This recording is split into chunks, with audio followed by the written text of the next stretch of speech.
Le Niger parle, l'Afrique écoute. Dans une interview exceptionnelle, le président Abdourahmane Tiani aborde la sécurité, la gouvernance et l'avenir de l'Alliance des États du Sahel. Entre souveraineté et décisions stratégiques, ce message pourrait marquer un tournant historique pour le Sahel. Restez jusqu'à la fin pour comprendre. N'oubliez pas de vous abonner, d'aimer la vidéo et de partager votre avis en commentaire. Pour revendiquer, aucun groupe n'était disposé à revendiquer. Contrairement aux habitudes, c'est près de 72 heures après que l'EIGS a revendiqué. Mais nous savons aller au-delà de lignes, parce que nous avons les moyens d'aller au-delà de lignes. Pour qu'il revendique, il a bénéficié de 100 millions cash de francs CFA. C'est en ce temps qu'il est parti revendiquer. Et même cette revendication au forceps a été motivée par mon intervention le 29 janvier 2026 à la base aérienne 101. Il fallait démentir une évidence et il fallait trouver le bouc émissaire au coût de centaines de millions et ce bouc émissaire a été l'EIGS. Je maintiens, je persiste et les Nigériens doivent s'en convaincre. Chaque fois que nous sortons pour dire quelque chose, nous ne le faisons pas sur un coup de tête. Nous ne le faisons pas par haine, même si la haine est la conséquence de notre sortie pour dire, pour dénoncer. Nous le disons parce que nous avons des éléments qui prouvent que ce que nous disons est vérifiable. Nous avons les écrits, nous avons les acteurs et nous avons les moyens mis à la disposition de ces mercenaires.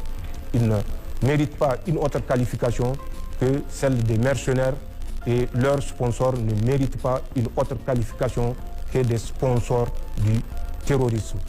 Et c'est cette attaque qui a été conduite dans la nuit du 28 au 29 janvier 2026 à la base aérienne 101, ensuite à l'aéroport international Yori Hamani, où ils ont mitraillé également des avions qu'ils avaient trouvés sur le tarmac. Nous avions parlé de 3 avions. Je vis les gens se précipiter pour parler de la compagnie ivoirienne. En fait, le 3e avion est un avion tchadien qui avait évacué une compatriote décédée et ramené son corps. Malheureusement, c'est cet avion-là qui a été criblé de balles comme les 2 avions de Askai. Il ne s'agissait même pas de l'avion de Air Côte d'Ivoire. Et nous n'avons jamais parlé de Air Côte d'Ivoire qui a reçu tout un impact de balles perdues. Un impact de balles perdues.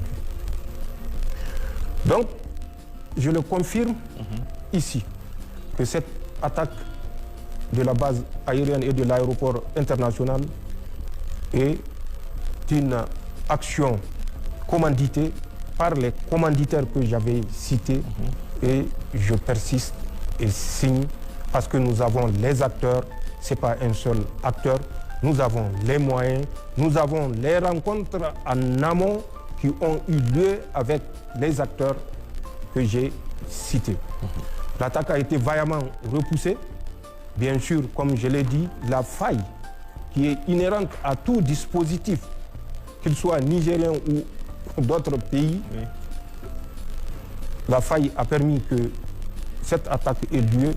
Mais je crois que la réponse appropriée a également réconforté l'ensemble des Nigériens que les forces de défense et de sécurité sont prêtes à relever tout défi. Les attaques ne vont pas s'arrêter. Oui. Nous avons la dernière orientation qu'Emmanuel Macron a donnée. Je la garde pour les services qui travaillent de pied ferme pour y faire face. Cette attaque devait être le déclenchement, comme au Mali, suite à l'attaque septembre 2024 de l'aéroport de Bamako. Ils avaient également, dans le sillage de cette attaque, mais avec un délai un peu plus long, le mois de janvier 2025, planifié des attaques simultanées qu'ils avaient continué à préciser pour les conduire dans la nuit du 1er juillet 2025 au 2. Cette attaque simultanée conduite au Mali, si vous vous rappelez. Oui. C'était le même principe qui a été retenu ici. L'attaque de l'aéroport international Diori Hamani devait être suivie, si elle avait réussi, de cette autre attaque qui ont été planifiées toujours par les forces françaises et les services spéciaux français. Et quand je dis services spéciaux français, vous savez de qui je parle, c'est la DGSE et leurs agents qui sont à côté au Bénin et qui sont en Côte d'Ivoire également. Donc ils avaient prévu cette attaque simultanée. Ces attaques simultanées devaient concerner Tamou, Saï, Torodi, Tera, Bankilari, Walam, Bani Bangou et Ayoru. Ces attaques devaient être la suite de l'attaque de l'aéroport international Diori Hamani de Niamey. C'est le châtiment réservé aux mercenaires et la leçon donnée à leurs sponsors qui a fait interrompre cet élan, cet assaut qui était planifié. Vous avez suivi, 2 jours après, ils ont tenté une incursion à Maklondi. Oui. Là également, parce que l'objectif des mercenaires et de leurs sponsors, et particulièrement de leurs sponsors, était de détruire tout ce que nous avons comme capacité aérienne. C'était ça leur objectif. Et à partir de ça, ça allait être un boulevard parce que les forces de défense et de sécurité n'auront plus de moyens aériens pour soutenir par le feu, par le renseignement, les forces de défense et de sécurité qui sont déployées sur l'ensemble de notre territoire ou qui étaient en opération au moment de l'attaque.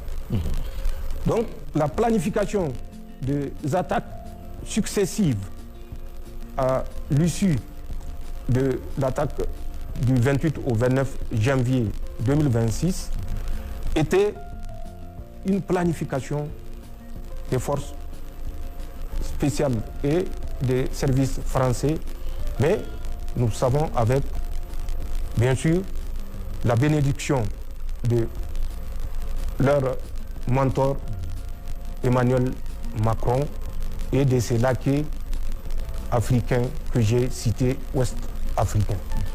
Donc voilà ce qui s'est passé à l'attaque du 28 au 29 janvier 2026. Voilà sommairement le calendrier réservé au Niger. Et quand vous dites est-ce le prémisse à d'autres attaques, nous ne sommes jamais fait d'illusions parce que nous savons que c'est deux volontés qui se confrontent.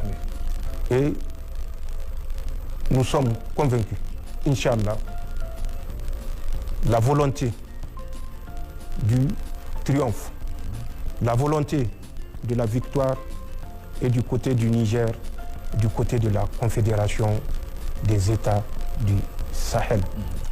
Nous ne pouvons, même démagogique, dire aux Nigériens qu'il n'y aura pas d'attaque. Je sais ce que je sais. Je sais les ordres qu'Emmanuel Macron a donnés. Je sais le déploiement qui a été fait. Je sais l'investissement fait. Et je sais la soumission, pour ne pas dire la servilité de certains laquais ouest-africains à aborder dans cette volonté de leur Seigneur. Parce que pour eux, Dieu n'existe pas. Allah subhanahu wa ta'ala est là et il est juge. Et nous sommes convaincus que nous ferons face de façon victorieuse avec la détermination qui nous caractérise à opposer une résistance à toute tentative et à anticiper également à travers les moyens qui sont les nôtres pour toute organisation dont l'objectif sera de troubler la quiétude des Nigériens.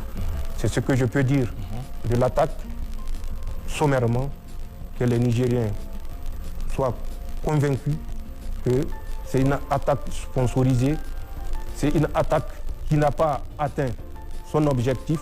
Nous l'avons vu, pour la première fois, des terroristes sont sortis 72 heures pour faire une revendication. Les terroristes, mieux, ont pour la première fois conduit une manœuvre. C'est là où ça nous fait rire, avec un canevas. Jour J plus 1, jour J plus 2, 20h30, nous étions derrière l'aéroport international. 20h40, allez-y, voir. Il y a 5 points, avec une trentaine de sous-points. Depuis quand les terroristes s'encombrent avec des points et des sous-points? Et ils sont partis même jusqu'à faire un nota bene. Nota bene, nous ne sommes pas venus pour l'uranium. Mais qui leur a dit que l'uranium est à la base aérienne?